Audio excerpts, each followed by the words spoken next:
প্রধান উপদেষ্টা প্রেস সচিব শফিকুল আলম বলেছেন, ফেব্রুয়ারি প্রথমার্ধে ত্রয়োদশ জাতীয় সংসদ নির্বাচন অনুষ্ঠিত হবে, আর পৃথিবীর কোনো শক্তি নেই এই নির্বাচন ঠেকানোর। রোববার প্রধান উপদেষ্টার সভাপতিত্বে আইন শৃঙ্খলা সংক্রান্ত উপদেষ্টা কমিটির বৈঠক শেষে এক প্রেস ব্রিফিংয়ে তিনি এসব কথা বলেন। তিনি বলেন, পরাজিত শক্তি বেপরোয়া হয়ে পড়েছে। বৈঠক থেকে যে কোনো ধরনের পরিস্থিতি মোকাবিলায় প্রশাসনকে আরও কঠোর হওয়ার নির্দেশ দেওয়া হয়েছে। এস এম আরিফের রিপোর্ট।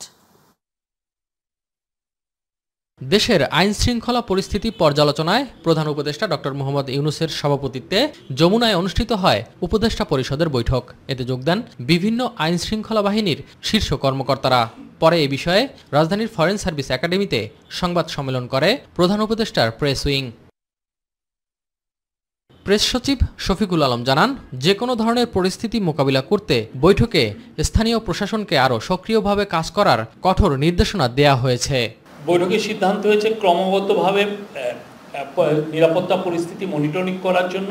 এই জন্য নিরাপত্তা বাহিনীর গুলোর মধ্যে কোঅর্ডিনেশন বাড়ানোর কথা বলা হয়েছে এবং যে কোনো পরিস্থিতি মোকাবেলায় প্রশাসনের আগাম প্রস্তুতি রাখতে হবে। এর পাশাপাশি ডাকসু নির্বাচন যাতে শান্তিপূর্ণ ও উৎসবমুখর পরিবেশে হয়, সেই জন্য বিশ্ববিদ্যালয়ের প্রশাসনকে সর্বাত্মক সহযোগিতা প্রদানের নির্দেশ দিয়েছেন প্রধান উপদেষ্টা। এক প্রশ্নের জবাবে তিনি জানান, ফেব্রুয়ারিতেই অনুষ্ঠিত হবে জাতীয় সংসদ নির্বাচন, আর পৃথিবীর কোনো শক্তিই তা ঠেকাতে পারবে না। আজকের মিটিংয়েও বলা হয়েছে যে নির্বাচন যে করেই হোক ফেব্রুয়ারির প্রথমার্ধের মধ্যে নির্বাচন হবে। পৃথিবীর কোনো শক্তি নাই এই নির্বাচনকে ঠেকাতে পারে। নির্বাচন হবে এবং সে বিষয়ে পুরো যত ধরনের প্রস্তুতি লাগে সেই প্রস্তুতিগুলো নেওয়া হচ্ছে। ঝটিকা মিছিল ও বেআইনি সমাবেশের বিষয়ে কঠোর আইনি ব্যবস্থার কথাও জানান প্রেস সচিব। স্বরাষ্ট্র উপদেষ্টা এস এম আরিফ, মাই টিভি, ঢাকা। বিদ্যুৎ জ্বালানি কোনো বিশেষ দলের হয়ে কাজ না করতে আইনশৃঙ্খলা বাহিনীর প্রতি আহ্বান জানিয়েছেন স্বরাষ্ট্র উপদেষ্টা অবসরপ্রাপ্ত লেফটেন্যান্ট জেনারেল মোহাম্মদ জাহাঙ্গীর আলম চৌধুরী। স্বচ্ছতার মাধ্যমে জনগণের আশা আকাঙ্ক্ষা পূরণের চেষ্টার আহ্বানও জানিয়েছেন তিনি। রাজধানীর রাজারবাগে নির্বাচন বিষয়ক প্রশিক্ষণ উদ্বোধনকালে প্রশাসনের প্রতি নানা নির্দেশনা দেন তিনি। এ সময় আইজিপি বাহারুল আলম বলেন, এবার নির্বাচন পুলিশের জন্য অগ্নি পরীক্ষা। আতিকুর রহমান তিতাসের রিপোর্ট। আসন্ন জাতীয় সংসদ নির্বাচন ঘিরে রাজধানীর রাজারবাগে নির্বাচন বিষয়ক প্রশিক্ষণ উদ্বোধন অনুষ্ঠানে যোগ দেন স্বরাষ্ট্র উপদেষ্টা অবসরপ্রাপ্ত লেফটেন্যান্ট জেনারেল মোহাম্মদ জাহাঙ্গীর আলম চৌধুরী। অনুষ্ঠানের প্রধান অতিথির বক্তব্যে তিনি বিশেষ কোনো দলের হয়ে কাজ না করতে আইনশৃঙ্খলা বাহিনীর প্রতি আহ্বান জানান। বলেন, পুলিশ কর্মে যত স্বচ্ছ থাকবে, সাধারণ জনগণের কাছে তত আস্থা অর্জন করতে পারবে। রাজনৈতিক দলের থেকে একটু দূরে থাকবেন। আমি এর আগে বহুবার আপনাদের বলছি, আপনারা এখন যদি তেল দেওয়া শুরু করে দেন, আপনাদের কিন্তু নির্বাচনের পর আপনাকে তেল শেষ হয়ে যাবে। এখন যার কাছে যে তেলটা রিজার্ভ করে রাখছে সেই সময় কিন্তু তেল দিয়ে উঠতে যাবে। এই জন্য আপনারা কোনো দলের দিকে যাবেন না, আপনারা একেবারে জনগণের যে আশা আকাঙ্ক্ষা এটা পূরণ করার জন্য আপনারা চেষ্টা করবেন। নির্বাচন শান্তি ও উৎসবমুখর করতে ২৪ ও ১৮ সাল সহ অতীতের বাজে নির্বাচনগুলোর কথা মাথা থেকে ফেলে দিতে হবে উল্লেখ করে স্বরাষ্ট্র উপদেষ্টা বলেন, নির্বাচনের আগে লটারির মাধ্যমে পুলিশের বদলি ও পোস্টিং দেওয়া হবে। নির্বাচন যে ফেব্রুয়ারি মাসে যে নির্বাচনটা হবে এটা যেন শান্তিপূর্ণ এবং উৎসবমুখর পরিবেশে হয়, এই জন্য আপনাদের সবার সাহায্য এবং সহযোগিতা দরকার এবং এই ব্যাপারে আপনাদের কোনো কার্পণ্য থাকবে না। আর আপনারা এই 14, 18, 24-এর নির্বাচন ওটা মাথা থেকে মুছে ফেলবেন। অনুষ্ঠানে পুলিশের মহাপরিদর্শক বাহারুল আলম বলেন, এবার নির্বাচন পুলিশের জন্য অগ্নি পরীক্ষা। চাপের মধ্যে থেকে নিরপেক্ষভাবে দায়িত্ব পালন করতে পুলিশ সদস্যদের প্রতি আহ্বান জানান তিনি। এই প্রশিক্ষণের মধ্য দিয়ে আমরা জানব কিভাবে চাপের মধ্যেও নিরপেক্ষ থাকা যায়, কিভাবে সংঘাতের পরিবর্তে সমাধানকে অগ্রাধিকার দেওয়া যায়, কিভাবে মানুষের আস্থা অর্জন ও নিরাপদ পরিবেশ তৈরি করা যায়। আতিকুর রহমান তিতাস, মাই টিভি। নির্বাচন কমিশনার আনোয়ারুল ইসলাম সরকার বলেছেন, সীমানা পুনরায় নির্ধারণে ইসি সর্বোচ্চ সতর্কতা ও নিরপেক্ষভাবে দায়িত্ব পালন করেছে। এ নিয়ে আদালতে বা অন্য কোনো কর্তৃপক্ষের কাছে প্রশ্ন তোলার কোনো সুযোগ নেই। নির্বাচনের পরিবেশ শতভাগ অনুকূলে রয়েছে বলেও জানান তিনি। আগারগাঁওয়ের নির্বাচন ভবনে সাংবাদিকদের প্রশ্নের জবাবে তিনি এসব কথা বলেন। অংশীজনদের সঙ্গে সংলাপ নিয়ে শীঘ্রই কমিশন যথাযথ ব্যবস্থা নেবে বলেও জানান আনোয়ারুল ইসলাম। ইলিয়াস মাতবরের রিপোর্ট। গেল বৃহস্পতিবার ৩০০ আসনে চূড়ান্ত সীমানা তালিকা প্রকাশ করেছে নির্বাচন কমিশন। এতে প্রায় 52টি আসনে কম বেশি পরিবর্তন আনা হয়। এবার গাজীপুর একটি আসন বাড়িয়ে বাগেরহাটে একটি কমানো হয়েছে। এই সীমানায় ত্রয়োদশ সংসদ নির্বাচন হবে। আসন সীমানা নিয়ে গাজীপুরে আনন্দ মিছিল হলেও বিক্ষোভ আন্দোলন চলছে বিভিন্ন নির্বাচনী এলাকায়। এ বিষয়ে নির্বাচন ভবনে সাংবাদিকদের সঙ্গে কথা বলেন নির্বাচন কমিশনার আনোয়ারুল ইসলাম সরকার। এটা করা খুব কঠিন। ইসি আনোয়ারুল ইসলাম বলেন, সীমানা নির্ধারণের কাজটি কমিশন নিরপেক্ষভাবে শেষ করেছে। সীমানা পুনর্নির্ধারণ আইন দেখি, তাহলে এই আইনের অধীনকৃত সীমানা নির্ধারণ বা কোনো আঞ্চলিক নির্বাচনী এলাকার গঠন বা কমিশন কর্তৃক বা কমিশনের কর্তৃত্বাধীনে গৃহীত কোনো কার্যধারা বা কৃত কোনো কাজকর্মের বৈধতা সম্পর্কে কোনো আদালতে বা অন্য কোনো কর্তৃপক্ষের নিকট কোনো প্রশ্ন উত্থাপন করা যাইবে না। এদিকে ফরিদপুর 4 আসন পুনর্বহালের দাবিতে নির্বাচন কমিশনারকে পাঠানো হয়েছে আইনি নোটিশ। গোজামিল দিয়ে শুধুমাত্র এই দুইটি ইউনিয়ন পরিষদকে সম্পূর্ণ বিচ্ছিন্ন করে আমাদের সেই মানুষের অভিপ্রায়কে বিনষ্ট করা হয়েছে, অবমূল্যায়ন করা হয়েছে। আমরা এই দুইটি ইউনিয়ন ফেরত চাই। প্রয়োজনে আসন 5টি নির্ধারণ করা হোক, যেটা 1979 সালের পর থেকে কখনোই এটা স্বতন্ত্র আসন ছিল, কিন্তু বিগত সরকারের আমলে সম্পূর্ণ রাজনৈতিক কারণে এই আসনটিকে বিচ্ছিন্ন করা হয়। ইলিয়াস মাতবর, মাই টিভি, ঢাকা। দ্রুতই দেশে ফিরবেন তারেক রহমান। তিনি ফিরলে নির্বাচনী প্রচারের অর্ধেক কাজ হয়ে যাবে বলে জানিয়েছেন বিএনপির স্থায়ী কমিটির সদস্য সালাউদ্দিন আহমদ। বিকেলে রাজধানীতে জাতীয়তাবাদী আয়কর আইনজীবী ফোরামের আলোচনা সভায় কথা বলেন তিনি। এ সময় তিনি গণপ্রতিনিধিত্ব অধ্যাদেশে অমূলক কোনো সংস্কার আইনি কাঠামোতে নিয়ে আসলে ভবিষ্যতে জটিলতা হতে পারে বলেও মন্তব্য করেন তিনি। অতি শিগগির আমাদের নেতা জনাব তারেক রহমান বাংলাদেশে প্রত্যাবর্তন করবেন। সেদিন বাংলাদেশের নির্বাচনের সমস্ত কিছু প্রতিষ্ঠিত হয়ে যাবে ইনশাআল্লাহ। আমি বলছি না নির্বাচন হয়ে যাবে, তবে আমরা বিএনপির পক্ষ থেকে সেই দিনই নির্বাচনের অর্ধেক কার্য ইনশাআল্লাহ সমাপ্ত করতে পারবো। সেটা কি? সারা বাংলাদেশে আমাদের নির্বাচনের প্রচারণা হয়ে যাবে। নির্বাচনের একটা অবিচ্ছেদ্য অংশ হচ্ছে প্রচারণা, তো সেই প্রচারণা আমাদের অর্ধেক সেদিন হয়ে যাবে ইনশাআল্লাহ। তার প্রত্যাবর্তন হবে বাংলাদেশে সবচেয়ে অবিস্মরণীয় একটি ঐতিহাসিক ঘটনা। জুলাই অভ্যুত্থানে চানখারপুলে 6 জন হত্যা মামলায় আন্তর্জাতিক অপরাধ ট্রাইব্যুনাল 1-এ রবিবার সাক্ষ্য দিয়েছেন 4 জন। সকালে এই মামলায় গ্রেফতার পুলিশ কনস্টেবল সুজন সহ 4 জনকে আন্তর্জাতিক অপরাধ ট্রাইব্যুনালে হাজির করা হয়। এখন পর্যন্ত এই মামলায় সাক্ষ্য দিয়েছেন 8 জন। এই মামলায় সাবেক ডিএমপি কমিশনার হাবিবুর রহমান সহ 4 জন পলাতক আছেন। তাদের পক্ষে নিয়োগ দেওয়া হয়েছে ট্রাইব্যুনাল নিযুক্ত আইনজীবী। এদিকে জুলাই আন্দোলনের প্রথম শহীদ আবু সাইদের মামলায়ও সাক্ষ্য গ্রহণ শুরু হয়েছে ট্রাইব্যুনাল 2-এ। গত 28 আগস্ট আবু সাইদের বাবা মকবুল হোসেন এই মামলায় প্রথম সাক্ষী দেন। রবিবার আবু সাইদের মামলায় গ্রেফতার 6 আসামিকেও ট্রাইব্যুনালে নিয়ে আসা হয়।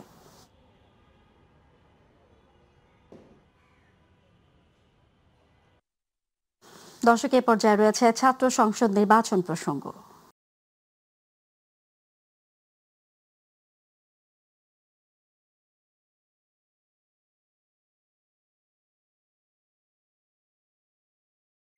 মধ্যরাতে শেষ হচ্ছে ঢাকা বিশ্ববিদ্যালয়ের কেন্দ্রীয় ছাত্র সংসদ ও হল সংসদ নির্বাচনের আনুষ্ঠানিক প্রচারণা। প্রচারের শেষ দিন সকাল থেকে প্রতিটি আবাসিক হলের সামনে লিফলেট নিয়ে হাজির হন বিভিন্ন প্যানেল ও স্বতন্ত্র প্রার্থীরা।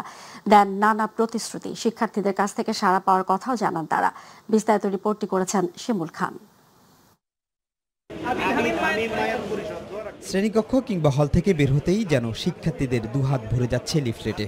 শেষ দিনে বিরামী এই প্রচারণায় সবার মনেই যেন ক্লান্তিহীন হাসি খুশি ভাব। এমন উৎসব বহুদিন পর দেখছে ক্যাম্পাস।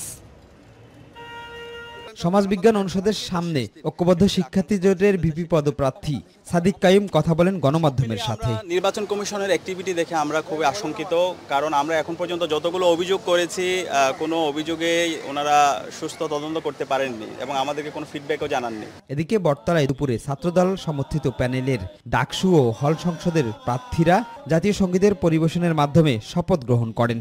আমাদের প্রার্থীরা নির্বাচিত হলে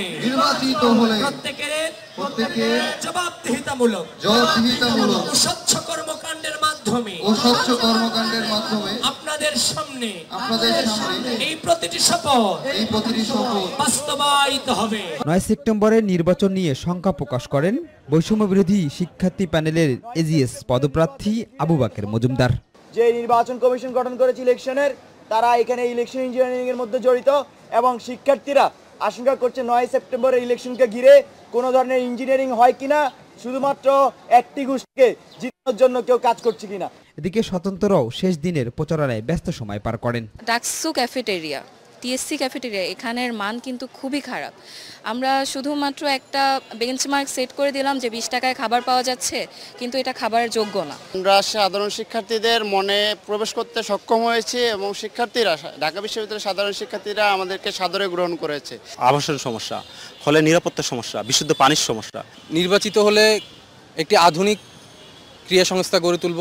তফসিল অনুযায়ী আগামী 9 সেপ্টেম্বর ডাকসু ও হল সংসদ নির্বাচন অনুষ্ঠিত হবে। শিমুল খান, মাই টিভি, ঢাকা। বহুল প্রতীক্ষিত ঢাকা বিশ্ববিদ্যালয় কেন্দ্রীয় ছাত্র সংসদ নির্বাচনের বাকি মাত্র 2 দিন। প্রার্থীদের মধ্যে চলছে তুমুল প্রতিযোগিতা, পিছিয়ে নেই নারীরাও। কেন্দ্রীয় সংসদে ভিপি, জিএস এবং এজিএস পদে 7 জন, মোট 62 জন এবং হল সংসদে 5টি হল মিলে 188 নারী শিক্ষার্থী এই নির্বাচনে প্রার্থিতা করছেন। এবার নির্বাচনে কারা আসবেন ডাকসুর নেতৃত্বে সেটি নির্ধারণে নারীদের ভোট গুরুত্বপূর্ণ বলেও মনে করছেন সংশ্লিষ্টরা। আরও জানাচ্ছেন মিফতা গালিব তার বিশেষ রিপোর্টে। দেশের প্রতিটা আন্দোলন সংগ্রামে নারীদের ভূমিকা প্রশংসনীয়। জুলাই আন্দোলনে নারী শিক্ষার্থীরা ছিল সম্মুখ সারিতে। আসন্ন ঢাকা বিশ্ববিদ্যালয় কেন্দ্রীয় ছাত্র সংসদ ডাকসু নির্বাচনেও সরব নারী প্রার্থীরা। স্বাধীনতা পূর্ববর্তী ডাকসুতে প্রথম নারী ভিপি ছিলেন 60-61 শিক্ষাবর্ষে জাহানারা আক্তার, 63-64 শিক্ষাবর্ষে এজিএস মতিয়া চৌধুরী এবং 67-68 শিক্ষাবর্ষে দ্বিতীয় ভিপি ছিলেন অধ্যাপক মাহফুজা খানম। স্বাধীনতার পরে গত 58 বছরে ডাকসুতে নেই নারী নেতৃত্ব। আসন্ন ডাকসুতে 18,902 জন নারী ভোটারের মাঝে কেন্দ্রীয় সংসদে ভিপি পদে 5 জন, জিএস পদে 1 জন, এজিএস পদে 4 জন সহ সর্বমোট 62 জন এবং হল সংসদে 188 জন নারী প্রার্থী রয়েছেন, যা জানান দিচ্ছেন নতুন ইতিহাসের। হিজাবের প্রতি যে ফোবিয়া, সেটা আসলে নির্দিষ্ট গোষ্ঠীর, হয়তো স্পেসিফিক কয়েকজনের হতে পারে। নেতৃত্বের জায়গায় বলেন, পড়াশোনার বলেন, এই জায়গাগুলো যাতে পরবর্তীতে না হয়, সেজন্য আমার আহ্বান থাকবে স্পেশালি প্রশাসনের কাছে যে এই সেক্টরগুলো ধরে ধরে কাজ করা। তথাকথিত কিছু মানুষজন যে শাহবাগী ট্যাগ, এটা তো আমি নিজেও খেয়েছি। সবার একটা ব্যক্তিগত স্বাধীনতা থাকবে, ইসলাম প্রত্যেকের ব্যক্তি স্বাধীনতায় বিশ্বাস করে। ভিপি পদে সমন্বিত শিক্ষার্থী ঐক্য প্যানেলের উমামা ফাতেমা, প্রতিরোধ পর্ষদের তাসনিম আফরোজ ইমি, জিএস পদে প্রার্থিতা করছেন ছাত্র অধিকার পরিষদ সমর্থিত ডাকসু ফর চেঞ্জ প্রার্থী সাবিনা ইয়াসমিন। এছাড়াও এজিএস পদে সমন্বিত শিক্ষার্থী জোটের ফাতেহা শারমিন এনি, গণতান্ত্রিক ছাত্র সংসদের প্রার্থী আশরাফা খাতুন। এছাড়াও ছাত্রদল, ছাত্র শিবির সহ অন্যান্য সংগঠন সমর্থিত সবগুলো প্যানেলে বিভিন্ন পদে রয়েছে একাধিক নারী প্রার্থী।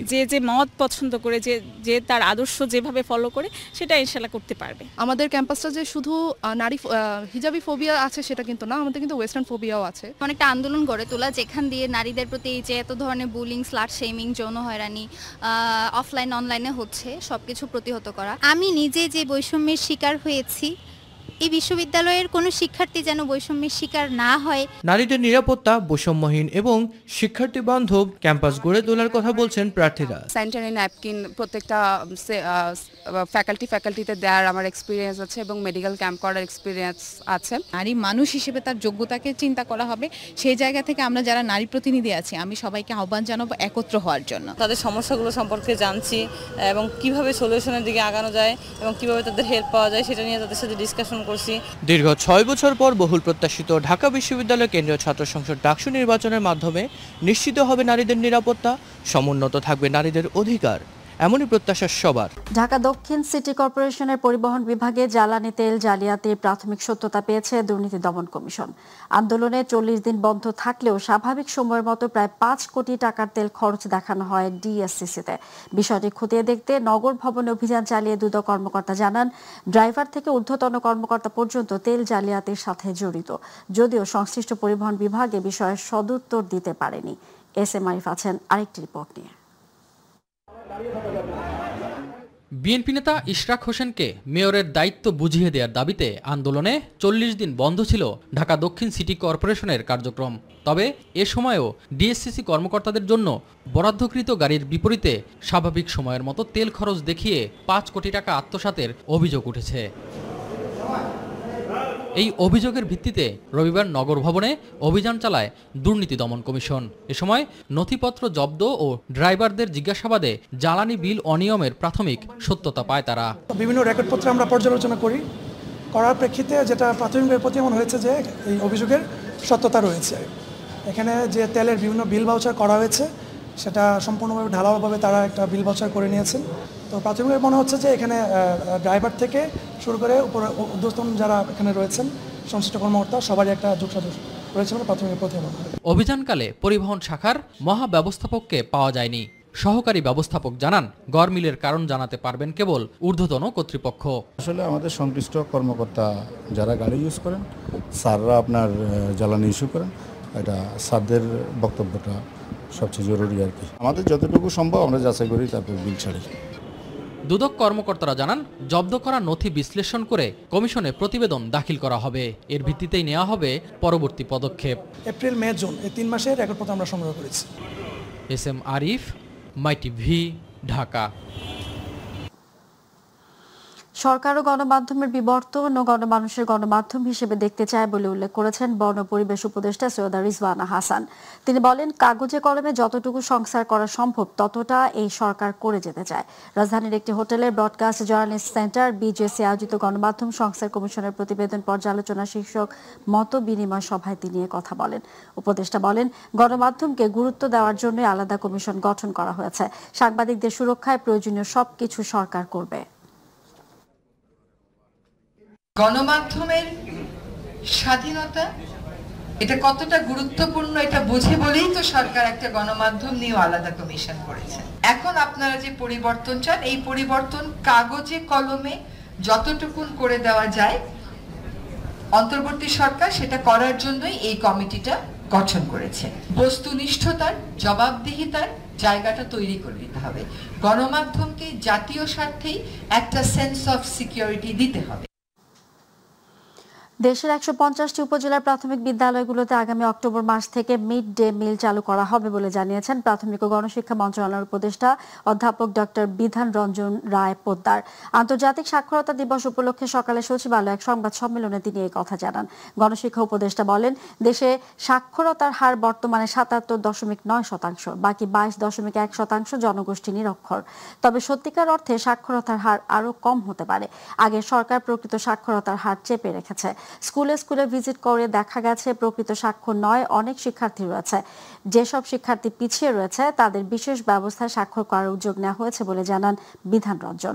তিনি বলেন, প্রাথমিক শিক্ষার বর্তমান লক্ষ্যই হলো শিশুকে স্বাক্ষর করে তোলা।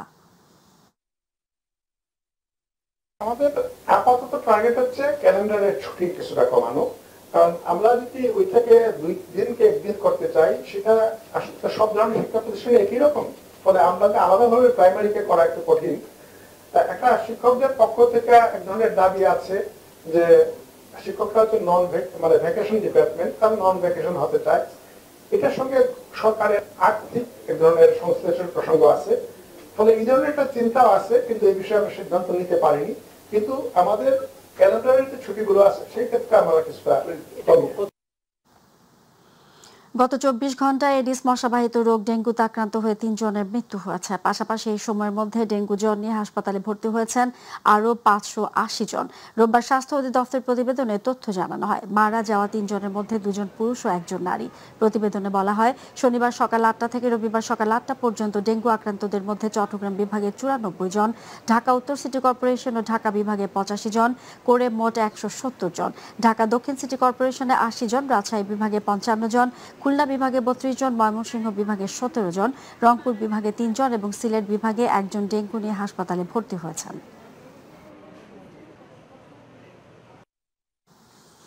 রাজবাড়ীর গোয়ালন্দে নুরাল পাগড়ের দরবার শরীফে হামলার সময় পুলিশের গাড়ি ভাঙচুর ও পুলিশের উপর হামলার অভিযোগে অজ্ঞাতনামা 3500 জনকে আসামি করে মামলা করা হয়েছে। শুক্রবার রাতে উপপরিদর্শক সেলিম মোল্লা বাদী হয়ে গোয়ালন্দ ঘাট থানায় মামলাটি করেন।